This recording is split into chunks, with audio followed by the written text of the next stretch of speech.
estamos aqui para mais um episódio do nosso podcast DCM Conecta, direto da Feira Glass South America e Esquadria Shows, com o apoio da Clube Casa Design, que fez esse lounge maravilhoso aqui para receber os arquitetos e parceiros, e também da AutoQI Tecnologia. Aqui quem vos fala é a Ana, eu sou fundadora da OnWe, rede colaborativa de engenharia e entusiasta da inovação e do BIM. E eu tô com uma convidada super especial que eu trouxe aqui para vocês para falar, mas eu vou fazer as honras, vou deixar ela se apresentar aqui, contar um pouquinho quem ela é, a formação e qual a empresa dela que ela trabalha, o escritório dela. Então, Eri, por favor, seja bem-vinda e se apresente aí para nossa audiência. Obrigada pelo convite. Bom, eu sou a Eri Ramos, eu sou arquiteta, trabalho na área vamos fazer 17 anos. Hoje eu tenho um escritório de arquitetura, nós temos um escritório há 9 anos, eu trabalhei antes em outro escritório como associada e saí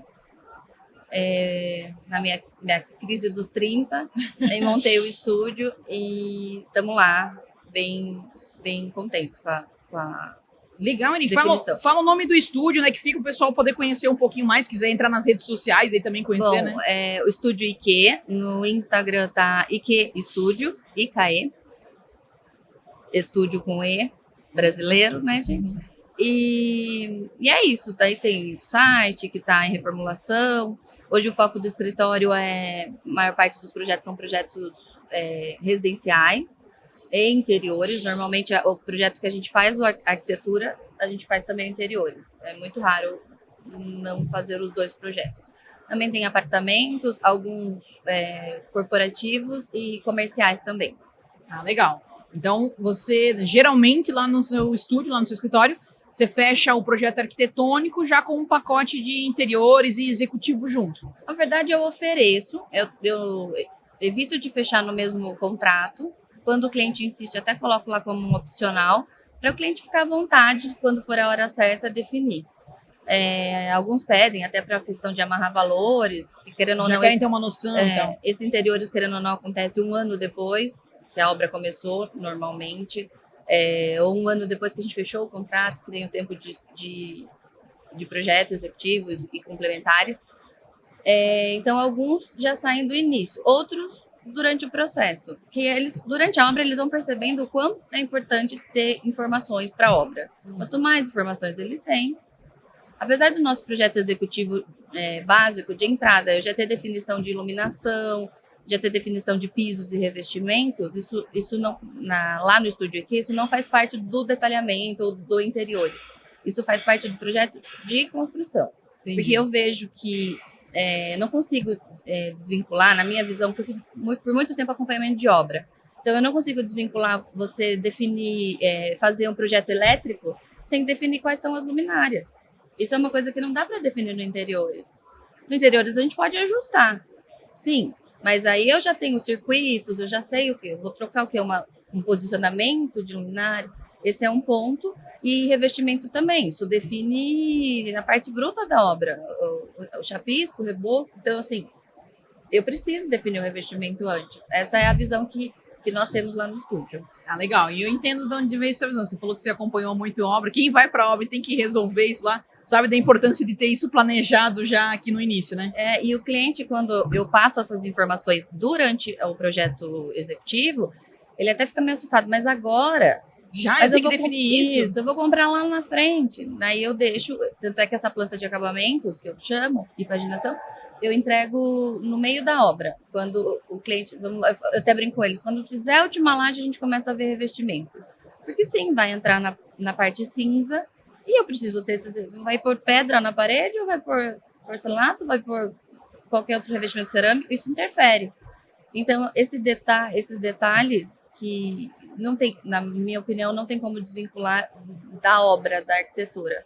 Aí o interiores acaba ficando mais para mobiliário, marcenaria, ambientação. É assim que nós, lá no estúdio, dividimos projetos executivo e interiores. E lá no teu estúdio, vocês continuam hoje ainda dando esse acompanhamento da obra? Como é que funciona também? A gente tem a parte. O estúdio que tem a parte de arquitetura e projetos. Aí a gente tem a parte, uma pessoa que faz acompanhamento de obra. Isso não é oferecido para todos os clientes, uma questão até de estrutura.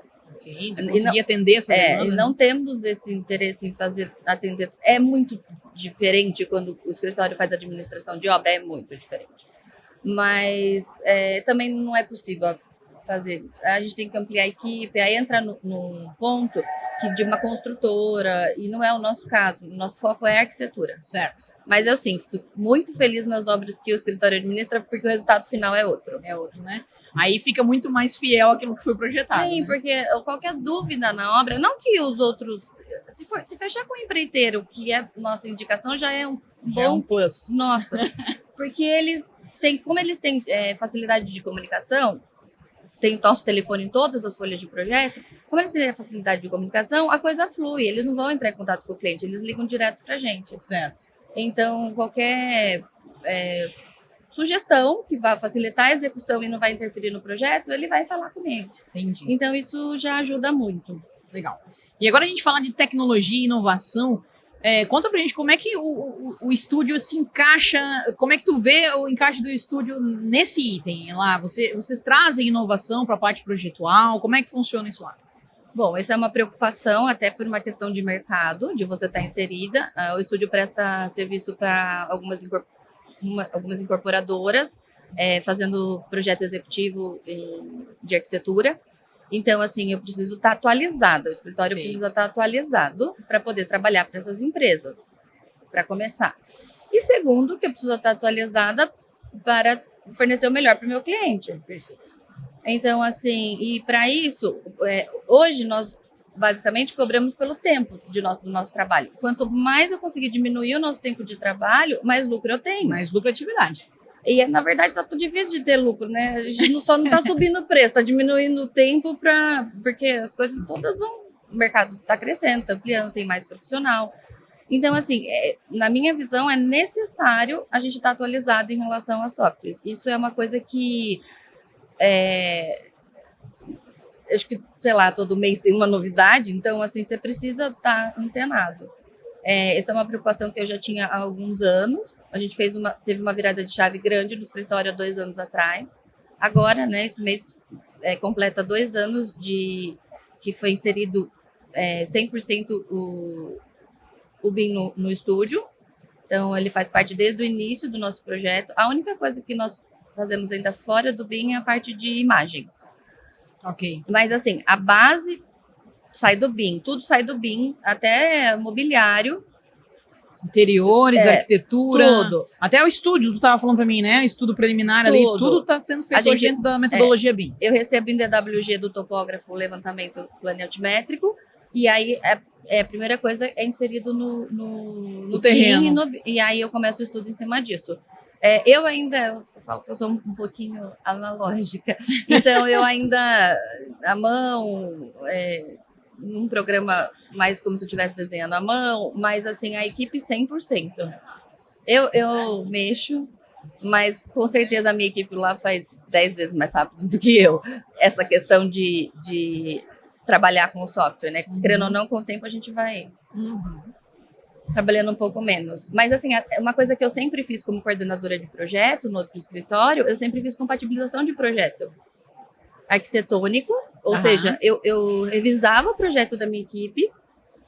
Esse tempo que eu fiquei acompanhando muita obra, eu compatibilizava o projeto de outras equipes. Então, eu estudava esse projeto para administrar, para acompanhar a obra, chegava essa administração.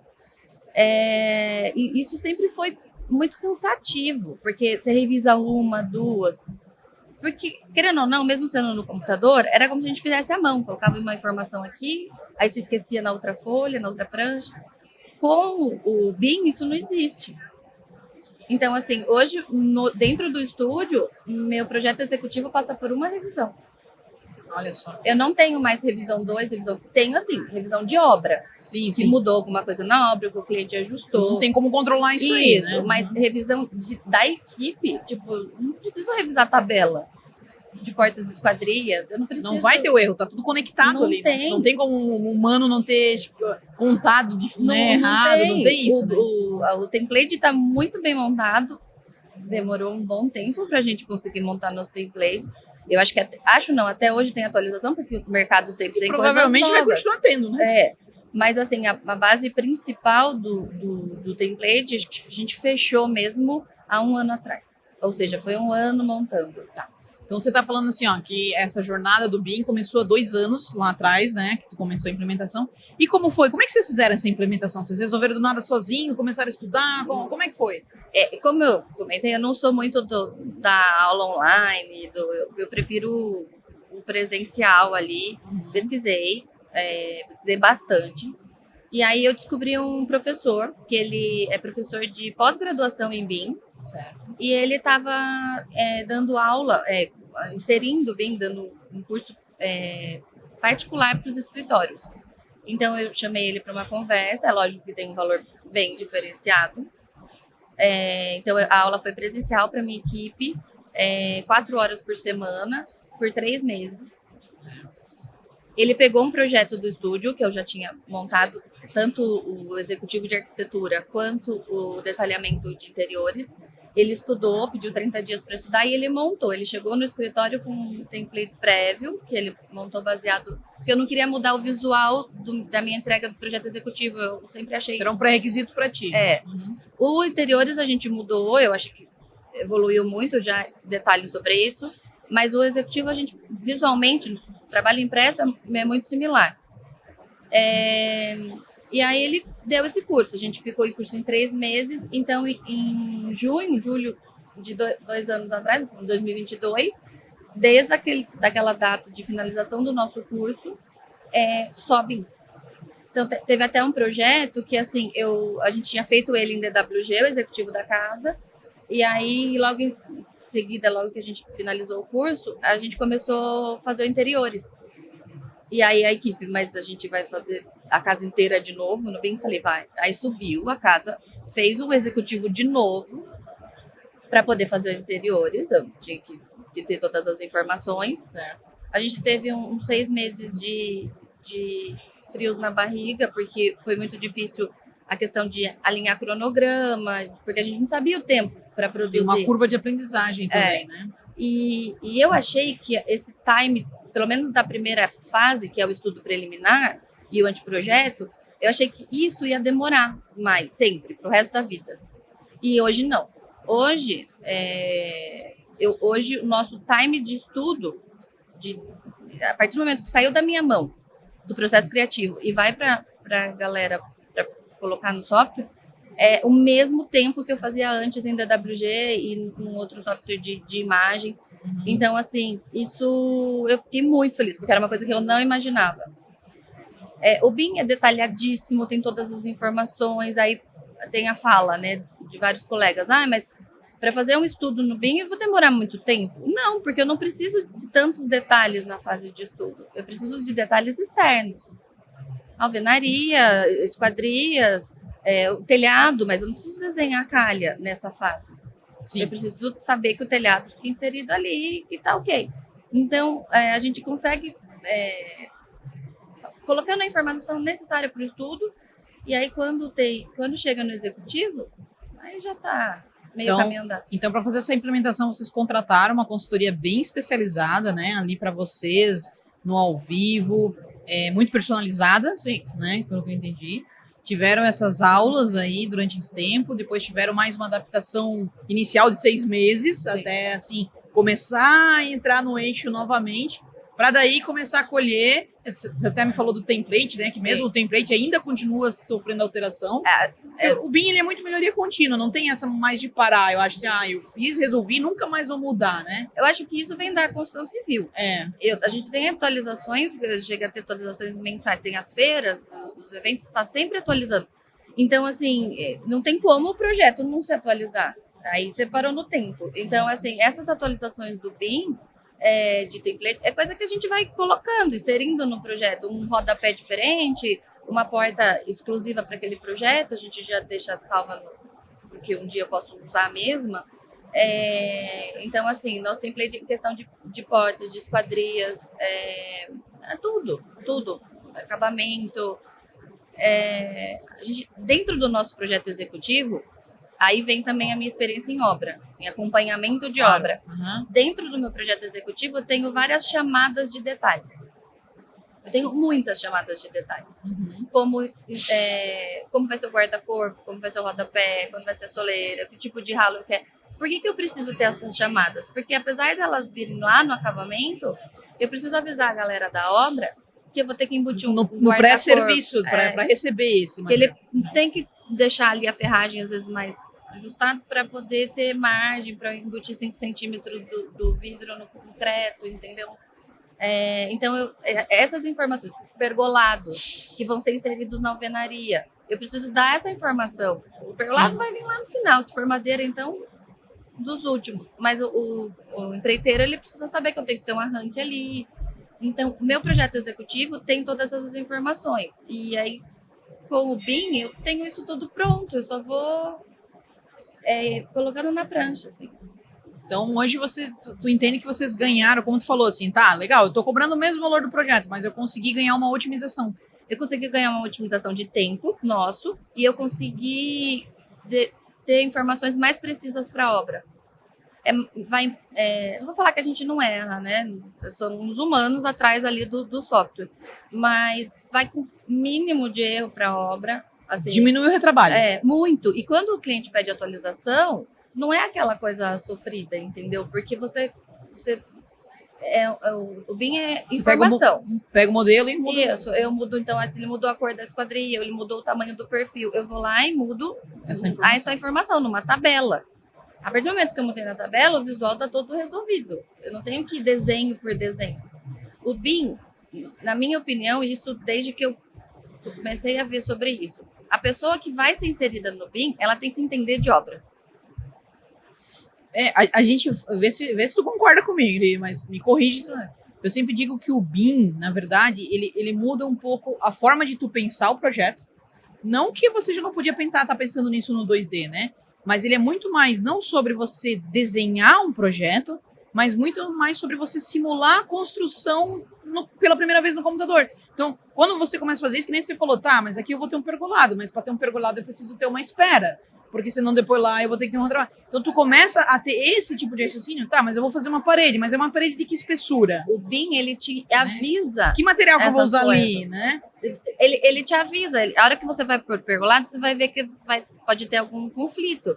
Então, assim, para você, eu recomendo que você visite a obra, os alunos, quem está começando a arquitetura. Boa. Visite a obra, conheça a obra, veja todas as etapas da obra, porque a hora que você sentar para desenhar num BIM, a coisa flui.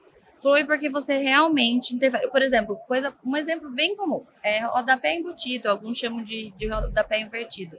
Quando eu chegava nessa etapa, às vezes tinha conflito com tubulação de ar-condicionado, que faz pelo peso, elétrica, conduíte. Já estava passando ali, não tinha mais como embutir. Então, assim, quando eu aviso isso antes... Todo mundo se prepara para isso. E eu já fazia isso no 2D, mas não quer dizer que eu não tinha problema. Agora, no BIM, ele é o corte da minha casa, o corte da minha construção, o corte do meu detalhamento. Vai o rodapé lá desenhado, inserido, embutido. A gente não fazia isso em 2D, eu colocava uma informação em planta. E eu posso te afirmar que quando chega, por exemplo, eu faço complementares, faço ar-condicionado, vamos dar um exemplo. Quando chega essa informação já detalhada no BIM para nós, quando a gente chega com o modelo de arquitetura, a gente justamente consegue verificar, porque a gente faz o desenho da tubulação também. Não é um desenho, é uma informação. A gente modela ele e a gente consegue enxergar quando tem esse clash ali com o rodapé. A gente já consegue enxergar na hora. E aí eu levanto a mão e digo, Eri, aqui realmente vai ter o rodapé embutido, né? Eu posso fazer essa colaboração? Posso botar aqui? Não, então eu vou passar por trás, vamos botar por cima. Então, e aí começa a rolar. Por quê? Porque tu tira esse problema da obra e tu resolve ele na fase de planejamento. O empreiteiro, a equipe de obra, ela não tá ali para pensar, ela tá ali para executar. Quem tem que pensar somos nós. E na arquitetura, na construção civil em geral, é muito detalhe. Eu dei um exemplo do rodapé que parece algo simples. Você, mas tá aí tudo bem, não deu para embutir, deixa por fora.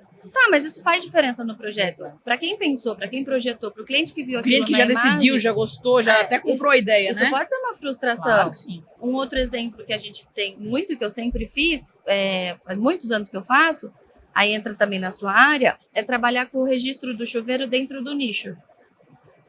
Uma parede de 18 com nicho de 8, a gente vai diminuindo ali. Não é tão simples eu embutir um registro, a infra do registro de chuveiro. Eu tenho uma estrutura muito pequena de alvenaria para embutir. E coisa que no software BIM, você vê aquele metalzinho ali. Inclusive, se ele cabe ou não cabe ali, né? Porque Real. ele é bichão ali, né? Porque os fornecedores, os fabricantes, alguns, né? Eu acho que tem a peça. Tem a peça inserida. Então, vou falar aí um exemplo bem comum, Deca, tem tudo desenhado. Tem. Então, a peça real deles, a gente embute na parede, na alvenaria, e você vê se cabe ou não. Se cabe naquele nicho ou não, se você tem que fazer alguma adequação, né? Então, isso é uma visão que um arquiteto, que, por exemplo, não vai na obra, jamais ia passar isso pela cabeça dele. Você só vai ter noção disso quando você vai na obra. Eu sempre digo, né, a compatibilização, ela vai acontecer. Ela vai acontecer na marra. Só que ela tem duas formas de acontecer. Ou ela acontece planejado aqui. Ou na escala real, para ou vai acontecer lá na obra. Mas assim, a obra não vai ficar descompatibilizada. Não. Ela acontece, gente. Não tem compatibilização. Não existe isso. Vai ter. Só que ela vai ter na marra, na escala 1:1. E o quanto que isso pode onerar pro teu escritório, eu como profissional, eu ter que sair lá, resolver uma coisa, dor de cabeça, frustração de cliente, que nem tu falou e tal, para a própria obra, que daí tem um atraso, serviço, quebra, agora tem que arrumar o nicho agora. Então, quando lá no projeto a gente vai lá e arruma, mas lá na obra, às vezes ele tem que quebrar para arrumar aquilo. Não, e é gasto, às vezes já tá com um revestimento, alguma coisa. Então, prazo. Assim, é muita... E o cliente nessa etapa de acabamento, que é onde mais você começa a ver conflitos, sim.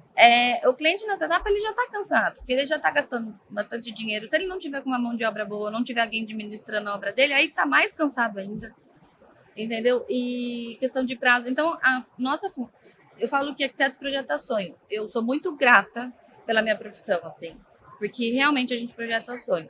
Só que tem que tomar muito cuidado para esse sonho não virar pesadelo. E aí tá bom, mas eu só faço projeto, não tenho responsabilidade pela obra, não tem como, gente. O projeto, tá bom, eu não sou responsável pela mão de obra, mas se o projeto, na realidade, algo pronto, não ficar como ficou no projeto, meu trabalho valeu do quê? Também. Entendeu? A gente é contratado para resolver isso. Uma vez um cliente chegou para mim, isso, sei lá, 2015, por aí, a gente ainda não tava no BIM e tal, e começou a compatibilização em tempo real, no 1:1 lá e tal, na obra, não sei. E, ele começou a ficar muito frustrado, muito incomodado, aí quebra uma coisinha aqui, toda semana tinha que arrumar uma coisinha e quebrar. E não era nem seu prejuízo. Aí um dia ele chegou para mim e falou assim, mas Ana, poxa, eu não fiz tudo certo, eu não contratei um arquiteto, eu não contratei um engenheiro de projeto, eu não contratei um engenheiro de obra, por que tá acontecendo isso? E pensa no olho dele, tá certo, né? Eu me pus no lugar dele e falei, olha só, ele tem toda a razão, ele contratou, que a gente reclama daquele cara que não quer contratar profissional, não, mas ele fez certinho, ele contratou, e no final tava ele lá tendo que pagar pra derrubar a coisa que ele já tinha feito. Eu vejo assim, uma construção do zero, né, saindo do solo, é inadmissível esses erros de compatibilização. Numa reforma, a gente não sabe o que tem surpresas, Então, sim, vai fazer as coisas, vai ter trabalho, porque reforma é reforma. Mas uma construção do zero, com profissionais para cada área, não é... Não pode, Não pode. E eu não me sinto nem bem. Quando ele falou que aquilo doeu em mim, eu falei, eu vou resolver isso na minha vida, no meu escritório. Sim. E aí, não era o BIM ainda, eu nem sabia do BIM, mas com o tempo... Quando eu soube do BIM, eu disse, puxa, eu acho que esse cara aí pode ser o cara que vai me ajudar a resolver aquele tipo de coisa. O BIM... ele já é sucesso e para mim já não é o futuro, é o presente já, na construção civil. O que a gente precisa? Que os fabricantes entendam isso também e façam a biblioteca do que eles vendem para esse sistema. Isso é muito importante. E atualizem, né? Façam e atualizem, né? Isso é necessário. Então, assim, como tem a feira de revestimento anual, vai ter que ter o lançamento anual dos revestimentos do material que eles vendem para a construção civil. Isso é importante, porque só assim eu vou ter noção da espessura, da dimensão, da profundidade da peça para o meu... Então, isso é um ponto para o BIM evoluir para o sucesso da obra. Ótimo. Porque o BIM já tem isso, o sistema já fornece isso. Eu acho que o software não tem nada... Eu não tenho, também talvez não tenha conhecimento para julgar dessa maneira. Para mim, não tem o que melhorar no sistema BIM. Os fornecedores agora têm que assumir os seus papéis e fornecer o material para os escritórios trabalharem. Eu acho que, resumindo o que tu falou, não é sobre ferramenta, talvez, que tem que melhorar, mas é sobre a colaboração de todos os atores que estão envolvidos para o sistema BIM dar certo. Exato. Porque o BIM ele não é uma única parte. Para o BIM dar certo, tem que ter o envolvimento de todos os atores para o sucesso daquela obra. Sim. como hoje, aí vamos adiante, vamos lá no projeto complementar. O meu escritório hoje indica profissionais que trabalham com BIM para o projeto complementar. Por quê? Porque eu não tenho, vamos lá, uma obrigação de verificar o trabalho de engenheiro estrutural. Sim. Mas eu faço questão de ver o trabalho de engenheiro estrutural, porque isso interfere na minha arquitetura, para não acontecer compatibilização em loco. E aí, hoje, como eu envio um arquivo BIM para ele, eu quase não reviso. É muito raro eu ter uma atualização de estrutural. Uhum. Porque como eu já mandei tudo, muita informação, quando ele me devolve... Tá mais fácil também para ele desenvolver o projeto dele, né? Quando ele me devolve, ele fala, Eri, aqui teve uma intervenção. Para eu poder ajustar, eu tenho que fazer isso. Se você atualiza, você atualiza, porque daí... Não, eu atualizo. Então, assim, hoje não tem a tarde toda para eu compatibilizar um projeto de estrutura. Jamais residencial. É muito rápido. Tempo é dinheiro. E nosso tempo acabou aqui, o pessoal já me bastante. cutucou ali. Não, mas foi rápido, né? Passou tão rápido. Eu achei que a gente podia ficar mais um belo tempo aqui, contribuindo com o pessoal. Pra gente fechar com chave de ouro aqui, um conselho para quem tá pensando ou tá meio restritivo, será que eu vou, será que eu não vou pro BIM aí? O que tu colocaria, né, da Eri do passado com a Eri do futuro agora pro pessoal que tá pensando e dar espaço aí? Como eu comentei durante a conversa, para mim o BIM é algo do presente, não é nem questão de futuro. Sim, é complicado, como qualquer mudança. Qualquer mudança que você for fazer na sua vida pessoal, profissional, é trabalhosa. Então, esquece que vai dar problema por um tempo. São 6 meses. Esses 6 meses aí vale por todo o benefício que vai te trazer futuramente. E assim, não tem para onde fugir. Uma hora você vai ter que ter. Então, quanto antes você tiver mais atualizado para o mercado, melhor vai ser seu produto. Perfeito. E é isso aí, pessoal. Então, a gente está finalizando esse episódio. Quero agradecer de novo ao Clube Casa Design, que preparou esse espaço aqui para a gente poder falar e compartilhar sobre a digitalização da construção civil. E let's bora! Valeu!